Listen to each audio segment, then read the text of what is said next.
গান গাই মানুহে জীৱন যাপন কৰিব নোৱাৰে মানে বহু সংগীতজ্ঞ নিষ্ঠাবান সংগীতজ্ঞ অৰ্ধভুক্ত অৱস্থা মই দেখিছোঁ আজি তাতকৈ অৱস্থা কিছু ভাল হৈছে লগে লগে সংগীতৰো কিছু বিচ্যুতি নঘটাকৈ থকা নাই কিন্তু সেই সময়ত যিসকলে গান গাইছিল সংগীতত মন প্ৰাণ ঢালি দিছিল তেওঁলোকে যে অসমীয়া সংগীতৰ কাৰণে কিমানখিনি ত্যাগ কৰি গ'ল আমি মনতে নাৰাখোঁ গতিকে আজি তেখেতৰ পুণ্য স্মৃতিত আপোনালোকৰ সৈতে মোৰ শ্ৰদ্ধাৰ্ঘ্য নিবেদন কৰিবলৈ পাই মই বৰ সুখী হৈছোঁ আৰু তেখেতৰ বিষয়ে মই এটা কথা ক'বই লাগিব কথাই কথাই তেখেতে খুব কম কথা কৈছিল মোৰ লগত 4-5বাৰমান কথা হৈছিলে মই নানা ধৰণৰ কামত উৰি ফুৰোঁ আৰু তেতিয়া কৈছিল যে পানীৰ পোনাকণ গীতটোৰ শেষৰ প্ৰথমতে হেনো হতাশাৰ ভাৱটো বেছি আছে তেওঁ ভূপেন হাজৰিকাক কৈ পেলাই সেইটো সলাই দিলে আৰু এই যিগৰাকী অভাৱিষ্ট দৰিদ্ৰ যাৰ সন্তান ক্ষুধাৰ কোবত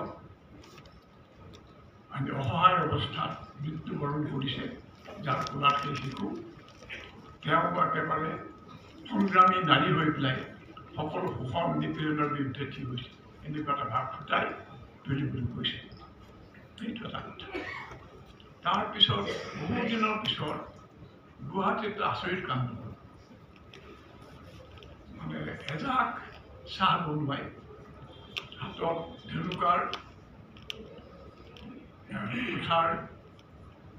এনেকুৱা কিবা মাৰণাস্ত্ৰ লগত লৈ কিন্তু তেওঁলোকৰ সেইটো সাংস্কৃতিক পৰম্পৰা বুলি কোৱা হ'ল তেওঁলোকে দল বান্ধি তেওঁলোকৰ ক্ষোভ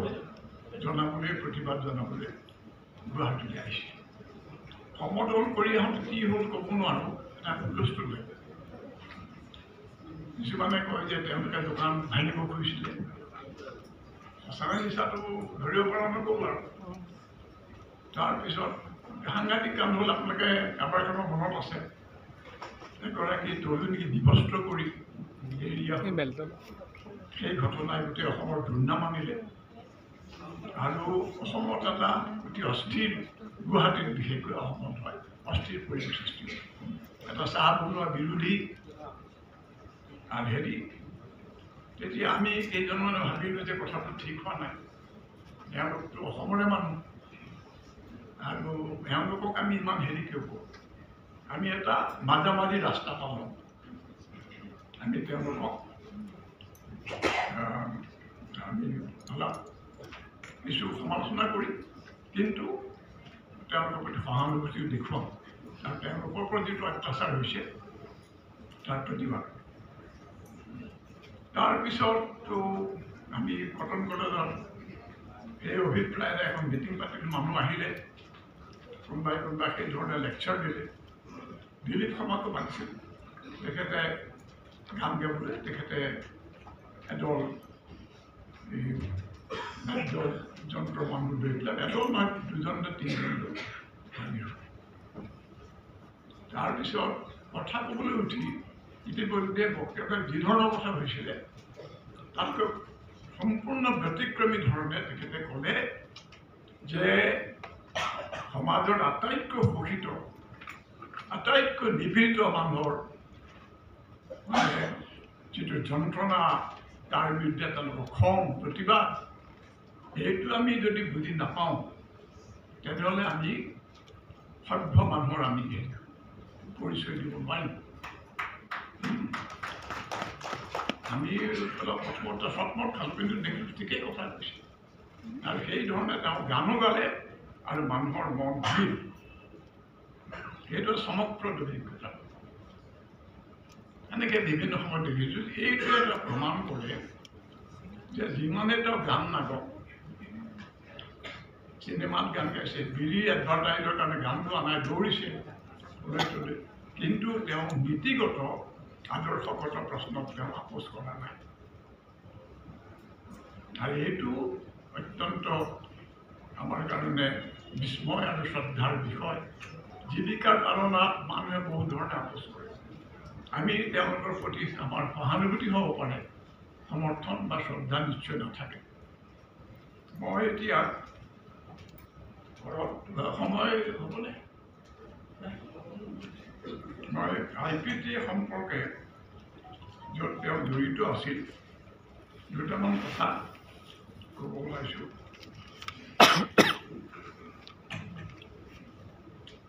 মোৰ পাহৰো আজিকালি মনত সেইকাৰণে 1954 বা 56 চন চাৰ্চফিল্ডত IPT মানে সাধাৰণ বাৰ্ষিক অধিৱেশন হৈছিল। সদৌ অসম শাখা আৰু বিপৰীতে জৰ্জ ফিল্ডত হৈছে সদৌ অসম সংগীত সন্মিলন। সদৌ অসম সংগীত সন্মিলনৰ ক্লাছিকেল মিউজিকৰ সন্মিলন। গোলাম আলী খান, আমিৰ খান আহিছে। ৰচন কুমাৰী নামৰ এগৰাকী বিখ্যাত কথক নৃত্যশিল্পী আৰু তেওঁৰ লগতে সমাপতি কি নাম আছিল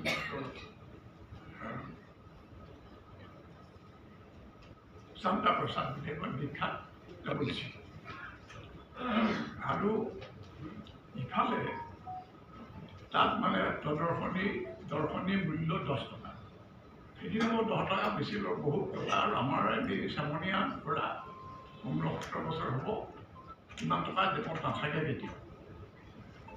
আৰু IPT দৰ্শনী 1 টকা। IPT চকী টকী নাই, খেৰ পাৰি দিছে। 1000 মানুহ বহিছে। আৰু জৰ্জ ফিল্ডত দেখা গৈছে বিভিন্ন ধৰণৰ চকী, আদামী চকী, প্লাষ্টিকৰ চকী, এনেকৈ মানে দৰ্শনী অনুযায়ী দাম মিনিমাম 10 টকা। এতিয়া এখনৰ হৈছে আপোনাৰ প্ৰধান কৰ্মকৰ্তা ৰাধা গোবিন্দ বৰুৱা। তেওঁ তেতিয়া আমাৰ মধ্যবিত্ত সংগীত সাংস্কৃতিক সমাজৰ এজন মানে আগৰণুৱা মানুহ। আৰু আনফালে হেমন্ত বিশ্বাস। কিন্তু চাৰ্চফিল্ডত ডেকা ল'ৰা ছোৱালীৰ কাৰণে খুব আকৰ্ষণীয় ব্যক্তি আছিল ভূপেন হাজৰিকা।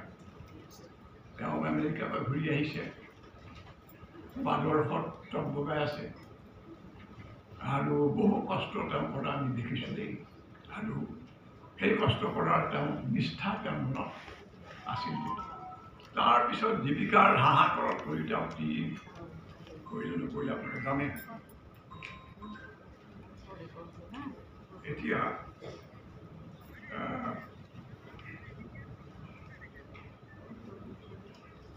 ভূপেন হাজৰিকাৰ কথা এটা মই ঘৰতে কৈ থওঁ। তেওঁ বিখ্যাত হোৱাৰ বহুত পিছতো গাঁৱে ভূঞে গৈ গান গাবলৈ খুব ভাল পাইছে। আৰু কল্পনা লাজনী খুব বিৰক্ত হয় তেওঁৰ সংগীত। ভূপেন গালি কিয় গাতি। কিন্তু এই গলি গোৱা কথাটো কেনেকুৱা, IPTৰ সান্নিধ্যত থাকোঁতে তেওঁ এই ধৰণে অসমৰ অৰঙে দৰঙে দিহিঙে পালে খুব ভাল। আৰু তাত যিটো ৰাইজৰ সঁহাৰি পাইছিল, তেওঁ যিটো মৰম পাইছিল, যিটো মানে তেওঁ কি বুলি ক'ম সঁহাৰি পাইছিল, সেইটোৱে তেওঁৰ মনত বহুদিনলৈকে মই ভাবোঁ যে শেষলৈকে তেওঁৰ মনত সেইটো বৰ গুৰুত্বপূৰ্ণ স্মৃতি, এটা খুব আনন্দৰ স্মৃতি হৈছে। সেই স্মৃতিৰ তাৰণাতে বোধ হয় তেওঁ মানে গানে শেষলৈকে পাৰে মানে তেওঁ দূৰ দূৰণি গাঁৱলৈ গৈ বা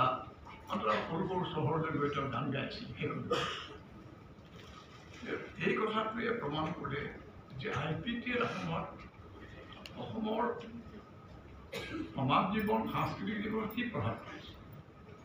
নতুনকৈ যিবিলাক গাঁৱৰ ল'ৰা ছোৱালী শিক্ষা দীক্ষাত ওলাই আহিছে, সৰু সৰু চহৰৰ অজস্ৰ ল'ৰা ছোৱালী, চকুত সপোন আৰু তেওঁলোকৰ বুকুত ভূপেন হাজৰিকা গানে আত্মবিশ্বাস সাহস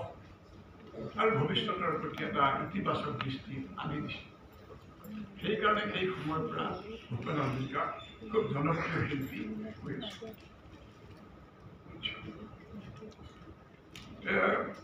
ইফালে মই কৈছোঁ ন আপোনাৰ আমিৰ খান যিখন মানে জনপ্ৰিয়ৰ উস্তাদ আমিৰ খান উস্তাদ বড়ে গুলাম আলী খান হীৰাবাই বড়োদেকাৰ বিখ্যাত যিসকল ক্লাছিকেল মিউজিকৰ মানে উস্তাদ আৰু মানে এইসকল আৰু ইফালে চাৰ্চফিল্ডত আছিল নিৰ্মলেন্দু চৌধুৰী চিলেটৰ ইমান টানিব পাৰে তেওঁ যে মস্কো তাততো সংগীতৰ চৰ্চা লেনিনগ্ৰাড বহু যুগৰ মানুহ আৰু খুব আগবঢ়া বিখ্যাত যিসকল চাইকভস্কি বা ধৰক আপোনাৰ চালিয়াটিং গায়ক নৃত্যশিল্পী জাগিলেট এইবিলাক মানে সেইটো পৰিৱেশত পৰা পাইছে তাৰ মানুহ আচৰিত হৈছে ইমান মানুহ তেওঁ কিন্তু গণশিল্পী আছে আৰু আছিলে আপোনাৰ ওমৰ শেখ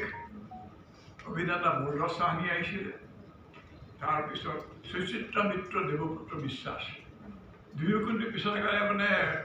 দাঁতে উঠে হেৰি হ'ল মানে একেবাৰে কি বুলি কওঁ আপোনাৰ বাঙালীৰে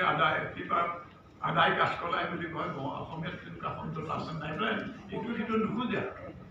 কিন্তু সেই সময়ত যদি একেলগে দৰিদ্ৰ সংগীত গাইছিল আৰু হেমন্ত বেনাৰ্জী আহিছিলে সলিল চৌধুৰী আছিলে আৰু অসমৰ মঘাই উজাই গোটেই দৰ্শক তিনি পেলাইছিল তাত মই ডেকালৰ বিষণলৈকে যাওঁ কিন্তু যিহেতু চাৰ্চফিল্ডৰখনৰ দাম কম মই তালৈকে বেছিকৈ বস্তু আৰু তাতে মই দেখিছিলোঁ যে যিসকল মানুহ তাত দৰ্শক আছিল বেছিভাগ বোধহয় গাঁৱৰ পৰা নতুনকৈ দীক্ষা লৈ অহা কলেজ পঢ়ি আছে বা কিবা চাকৰি কৰিছে তেওঁলোকে এটা কথাবোৰ খুব ভাল পাইছিল যে তেওঁলোকৰ যিবোৰ পৰিচিত সুৰ তাহানি গ্ৰাম্য জীৱনৰ তাৰ তেওঁলোকে প্ৰতিধ্বনি শুনিছিল কিন্তু তাৰ কণ্টেণ্টটো বেলেগ আছিল বিষয়বস্তু সম্পূৰ্ণ বেলেগ সেইটোৱে তেওঁলোক খুব আকৰ্ষণ কৰিছিল আৰু মই ভাবোঁ যে আমাৰ লোকসংগীতৰ যিটো মৰ্যাদা লোকসংগীতৰ গুৰুত্ব IPTয়ে যেনেকৈ সংগীতৰ প্ৰতিষ্ঠা কৰিলে সেইটো আগতে অভাৱনীয় কথা আছে আৰু সেইকাৰণেই মই ভাবোঁ যে পিছত গৈ পেলাই অসমীয়া সংগীতৰ ওপৰত লোকসংগীতৰ সেই প্ৰভাৱটো স্থায়ী হৈছে ৰুদ্ৰ বৰা যিবোৰ গান আছে তাঁতৰ দৌৰে প্ৰতি আপোনাক শুনিছে নাই ক'ব নোৱাৰো চলাই খনে প্ৰতি এইবোৰ কি সুন্দৰ গান এইবোৰ মানে তেওঁ কিন্তু IPTত আছিলে মই নাজানো কিন্তু তাৰ প্ৰভাৱিত হৈছে আৰু এতিয়াও বহুত গান তেতিয়া এই বিহুসুৰীয়া বা এনেকুৱা ধৰণৰ আছিল তাঁতৰ দৌৰে প্ৰতি চলাই ধনে প্ৰতি পলকত তুলঠা ঘূৰে এইটো চাওক পৰ্বতে বগাব পাৰোঁ মই লতা বগাবলৈ তাক গতিকে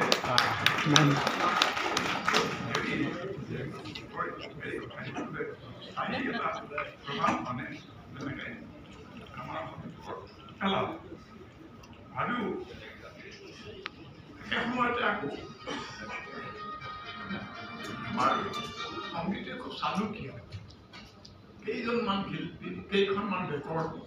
তাকে উদাই ধৰে শুনা হয় আৰু কি কষ্ট কৰিছিল শিল্পীসকলে এটা আমাৰ নাট্যশিল্প হওক আমাৰ সংগীত হওক সকলোকে এটা ঘৰ দিব আধুনিক পৃথিৱীলৈ অসমৰ সংস্কৃতি আগবাঢ়ি সেই সকলো বিষ্ণুৰাভা ধৰক আপোনাৰ মই নাম চাম নকওঁ আৰু গতিকে সেই যুগটো অকণ বেলেগ ধৰণৰ যুগ আছিল আৰু IPTE তাত এটা অতি গুৰুত্বপূৰ্ণ ভূমিকা মানুহে পাহৰি যায় IPTE কেৱল কমিউনিষ্টৰ হেৰি বুলি ভাবি থাকিলে নহ'ব এই মানে অসমীয়া সংগীতত এটা নতুন এটা অধ্যায় গঢ় দি গ'ল আৰু সেইখিনি সময়তে বা তাৰ পিছতে IPTE সৌজন্যতে আমি দিলীপ শৰ্মা আৰু প্ৰদক্ষিণা শৰ্মাৰ এই দ্বৈত সংগীত শুনিবলৈ পাওঁ বিভিন্ন IPTE সন্মিলনবিলাকতে হওক বা বিভিন্ন ধৰণৰ মেলে মিটিং দুয়ো মানে ময়ো বনে যাওঁ স্বামী বুলি এটা আছিল শুনিছে আপোনালোকে আৰু এটা আছিলে হেৰি তামোলৰে পানীখনে বুলি এইবোৰ গান আৰু এই বস্তুটো আজিলৈকে চলি আছে আৰু জুবিন গাৰ্গৰ মাজতো পোৱা যায় এই ধৰণৰ যদিও মানে বিভিন্ন ধৰণে মানে তাৰ প্ৰভাৱটো কিছু মানে অলপ ব্যৱসায়িক ধৰণে লৈ যোৱা হৈছে বুলি মোৰ ধাৰণা গতিকে আৰু তাৰ কিছু পিছতহে বোলে এসময়তে নহয় কৃষক মহন্ত আৰু খগেন মহন্ত আহিছে একে ধাৰাতে দেই আৰু সেই IPTE সময়ত শ্বেডো প্লে বুলি বস্তু খুব জনপ্ৰিয় আছিল কিন্তু আজিকালিও কৰিব পাৰি বৰ সুন্দৰকৈ তাত কিছুমান মানে খুব গুৰুত্বপূৰ্ণ কথা মানুহৰ বিষয় কৰে কিন্তু ৰোমান্টিক লাভটো একেবাৰে পচন্দ কৰা নাছিল সেইটো একেবাৰে মানে বাহিৰত থকা হৈছিলে সেইকাৰণে নাজানো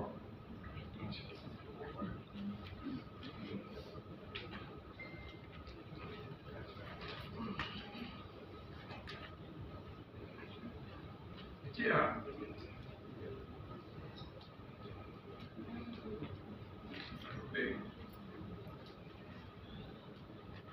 বুঢ়া হোৱাৰ লক্ষণ পুৰাপুৰি দেখা গৈছে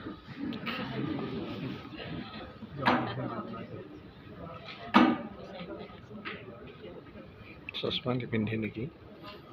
পিন্ধেতো চশমা দি পিন্ধাকে নেদেখিব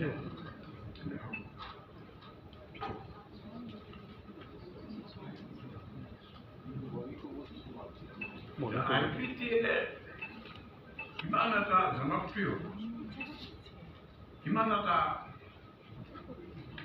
জীৱন্ত অনুষ্ঠান আছে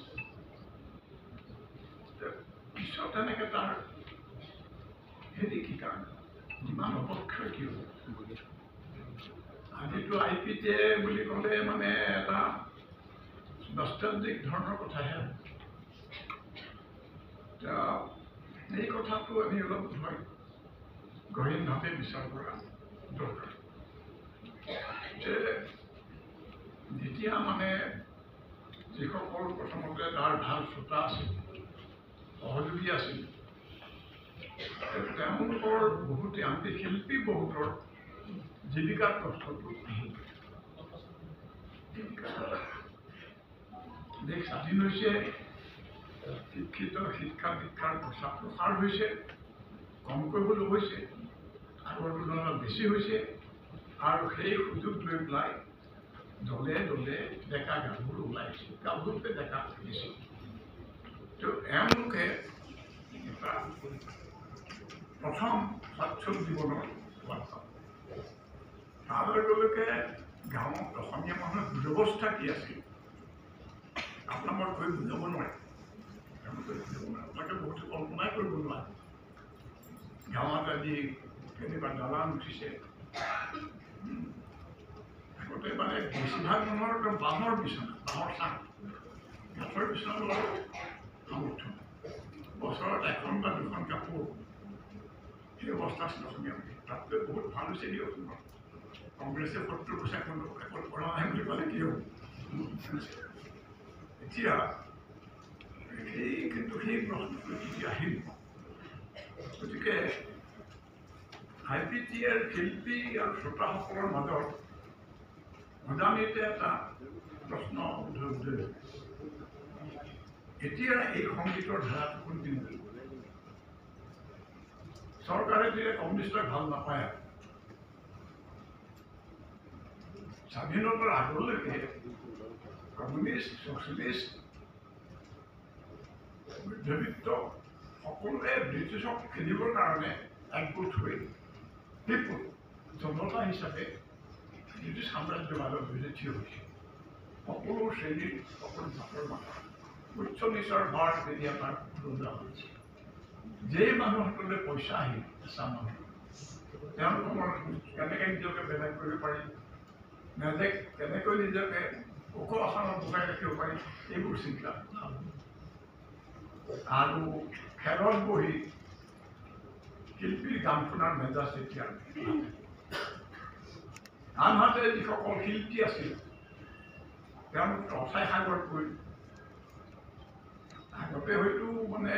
কামে ভূঞে পইচা তুলি কিবা কৰি তেওঁলোকে চলি আছিল আৰু ঘৰৰ খায়ো তেওঁলোকে ঘৰৰ খেয়ে বনে মহ কাৰণৰ নিচিনা কাম কৰি আছে। যেতিয়া কিন্তু জীৱিকাৰ প্ৰশ্নটো আহিল, শিল্পীয়ে কি কৰিব, স্বাধীন ভাৰতৰ শিল্পী কেনেকৈ থাকিব, সেই প্ৰশ্নটোৰ উত্তৰ কিন্তু কংগ্ৰেছ চৰকাৰে বা আমাৰ মধ্যবিত্ত সমাজে নিদিলে। অসমতে ধৰক এতিয়া কমাৰ্চিয়েল বুলি কমাৰ্চিয়েল মিউজিকৰ আৰম্ভ হোৱাই নাই। 52লৈকে 1960লৈকে অৱস্থা বেয়া। গান গাই কোনে জীয়াই থাকিব পাৰে। আজি গান গাই মানুহজনে 3 কোটি টকাৰ মাৰ্চিডিজ গাড়ী কিনিব পাৰে। এতিয়া গাড়ী কোনটো চাইকেল এখন কিনিব পাৰে। গতিকে এই যে শিল্পীৰ জীৱিকাৰ যি সমস্যা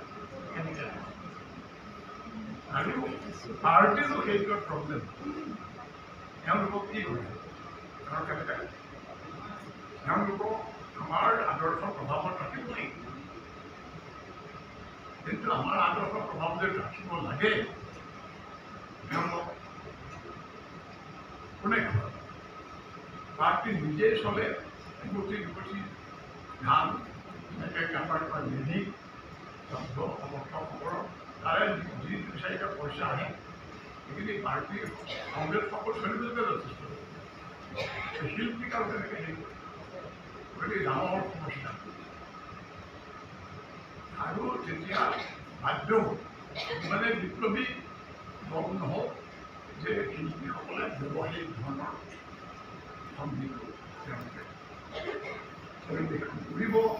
আৰু তাত তেওঁলোকে অংশগ্ৰহণ আৰু সেইটোৱে আকৌ শিল্পীবিলাকৰ মনত বেলেগ এটা ভাৱ সৃষ্টি হ'ল। যিসকল সফল হ'ল, আগবাঢ়ি গ'ল, সমৃদ্ধ হ'ল, তেওঁলোকৰ মনত বেলেগ চিন্তা ভাৱ।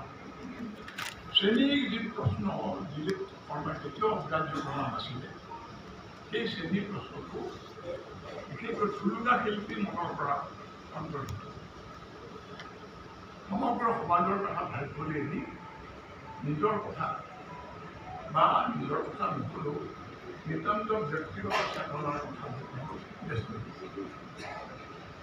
আৰু পাৰ্টীৰ কথাটোৰ বাধা দিব পৰা সম্ভৱ নহয়।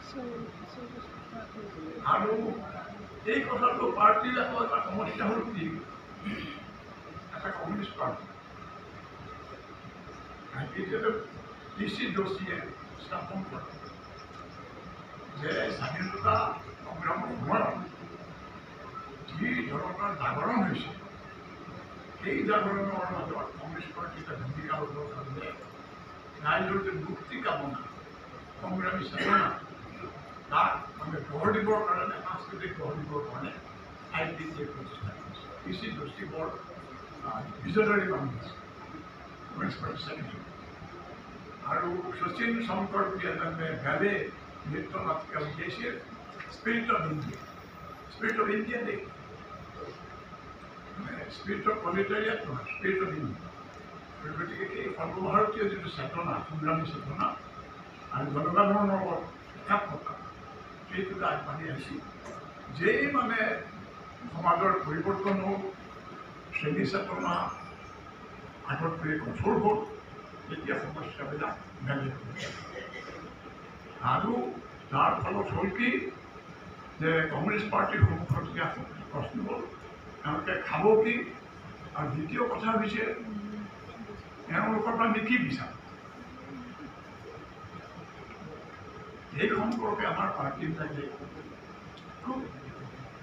গভীৰ চিন্তা কেতিয়াও নকৰোঁ তেওঁলোকে নিজেই বিভিন্ন ধৰণৰ সংগ্ৰামত ব্যস্ত কৃষক সংগ্ৰাম শ্ৰমিক সংগ্ৰাম পইচা পাতি একেবাৰে নাই হাত নিজে অশেষ কষ্ট কৰি চলে এই গায়ক শিল্পীবিলাকৰ ভূমিকা কি তেওঁলোকে বিচাৰে যে তেওঁলোকে ৰাইজক ৰাইজৰ হেৰি চেতনা উন্নত কৰা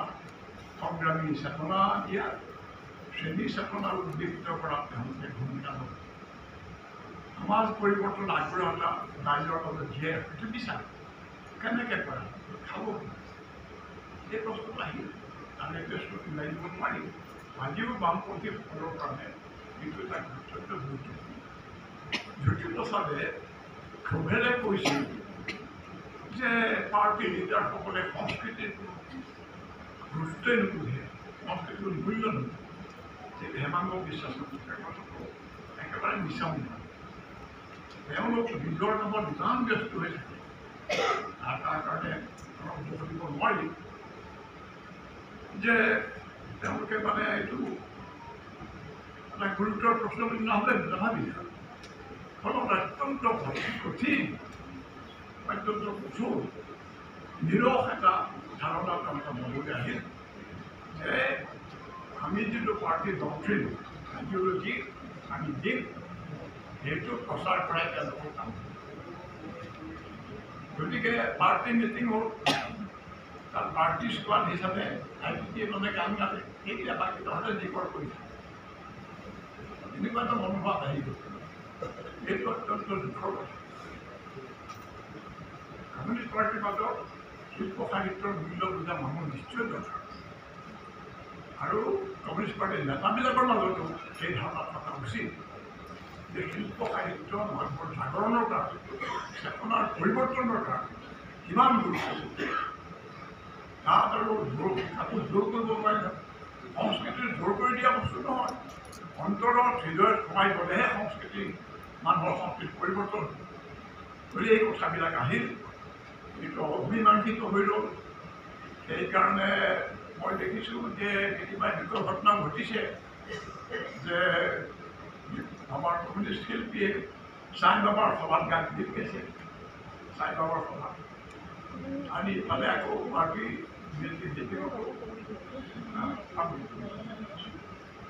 আৰু পাৰ্টি লিডাৰটোৱে জানিলেও বেছি মাত মাতিব পৰা নাই